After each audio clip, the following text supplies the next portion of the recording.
தமிழகத்தின் கிழக்கு கடற்கரை ஓரங்களில் 2 மாதங்கள் தடைக்காலம் முடிந்து மகிழ்ச்சியோடு நள்ளிரவில் மீனவர்கள் கடலுக்கு சென்றனர்.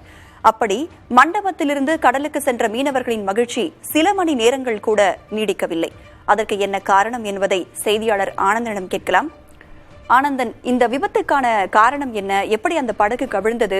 2 பேர் உயிரிழந்துட்டாங்க, 2 பேர் தப்பிச்சு வந்துட்டாங்க. ஆனா மீதி இருக்கிற ஒருத்தரை தேடும் பணி இன்னும் தீவிரமா நடந்துகிட்டு இருக்கு. அந்த பணி தற்பொழுது எந்த அளவுல இருக்கு? அங்க இருக்கக்கூடிய மீனவர்கள் எல்லாம் என்ன சொல்றாங்க இது குறித்து?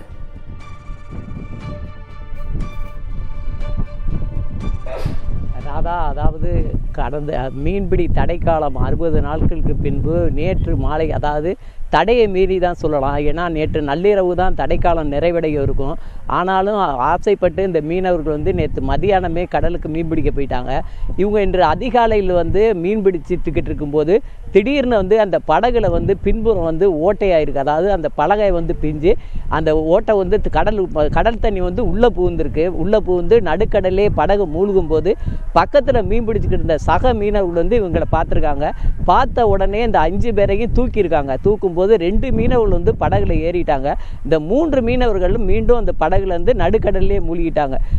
நடுக்கடலில் மூழ்கிய அந்த 3 மீனவர்களையும் சக மீனவர் தேடிட்டு வர்ற நிலையில் அந்த உறவினர்களை என்ன சொன்னாங்கன்னா, மண்டபத்தில் இருந்த இந்திய கடலோர காவல்படை அதிகாரியிடம் ஒரு கோரிக்கை மனு கொடுத்தாங்க. எப்படின்னா, மாயமான மீனவர்களை உடனடியாக மீட்டு தரணும் அப்படின்னு சொல்லி ஒரு கோரிக்கை வச்சுருந்தாங்க.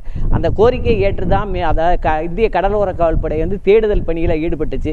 ஆனாலும் துரதிர்ஷ்டவசமாக என்ன சொன்னாலும் ஆரோக்கியம், அதே போல் பரகத்துல்லா, இந்த 2 பேருடைய உடல் மட்டுமே அவங்களுக்கு கிடைச்சிருக்கு. இது மட்டும் இல்லாமல் இன்னும் ஒரு மீனவர்கள் இன்னும் தேடும் பணியில் தீவிரமாக ஈடுபட்டு வர்றாங்க.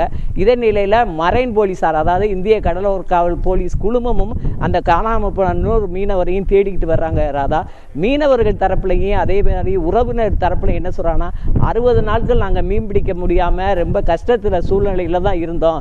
இந்நிலையில் மீன் பிடிக்க போகிற நேரத்தில் 2 உயிர் பரிதாபமாக இறந்துருச்சு அப்படின்னு சொல்கிறாங்க. மீனவ அமைப்புகளை பற்றி கேட்கும்போது அவங்க என்ன சொல்கிறாங்கன்னா, பல ஆயிரம் கோடி அந்நிய செலவாணியை நாங்கள் ஈட்டி தர மீனவ சமுதாயத்துக்கு ஒரு பாதுகாப்பான ஒரு மீன்பிடி பாதுகாப்பான ஒரு அம்சம் கிடையாது. ஏன்னா மீன்துறை வழியாக, அதாவது கடந்த ஒரு 20 வருடங்களாக 200க்கும் மேற்பட்டோர் நடுக்கடலில் அசம்பாவிதமாக படகு பழுதாகி, அதே போல் இயற்கை சீற்றங்களால் கடலில் மூழ்கி உயிரிழந்துடுறாங்க.